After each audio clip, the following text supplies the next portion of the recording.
Hello everyone, मी समी. मी तुमचं स्वागत करते माझ्या न्यू मिनी व्लॉगमध्ये. तर रोजच्यासारखं कॉलेजला गेले. कॉलेजमध्ये लेक्चर अटेंड करून आले घरी. मग घरी आल्यानंतर आमच्या सगळ्यांचा प्लॅन झाला होता मोमोज बनवायचा. मग आम्ही फटाफट मोमोजची तयारी केली. आणि पप्पांना बनवायची होती खिचडी, तर मम्मीने पप्पांना खिचडी बनवून दिली. तर आम्ही पप्पांना चिडवत होतो की आम्ही खाणार मोमोज, तुम्ही खा खिचडी. मग पप्पांना चिडून आम्ही आलो मोमोजची तयारी करायला. मग फटाफट मी लाटून देत होते आणि बाळूताई आमची मोमोजचं शेप देण्यामध्ये एक्सपर्टच झाली होती.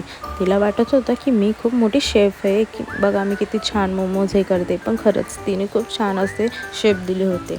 मग फायनली आमचे मोमोज झाले आणि आमच्या डॉलीताईने आम्हाला पागल बनवलं होतं. ती म्हटली की मोमोज झाल्या आपण खाऊया. पण मोमोज झाल्यानंतर म्हणते आपण ते मोमोज संध्याकाळला केले आहेत. मग आम्ही असेच उपाशी बसलो होतो.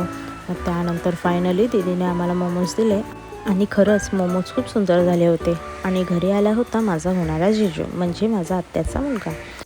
तो घेऊन आला होता कुनाफा चॉकलेट. मग कुनाफा चॉकलेट खाऊन आम्ही असंच बाहेर व्ह्यू एन्जॉय करत होतो. पाऊससुद्धा पडत होता आणि तेवढ्यात आमचे पप्पा आम्हाला ओरडायला आले. मग आम्ही गेलो झोपायला. सो आजच्यासाठी एवढंच. भेटूया उद्याच्या व्लॉगमध्ये. बाय.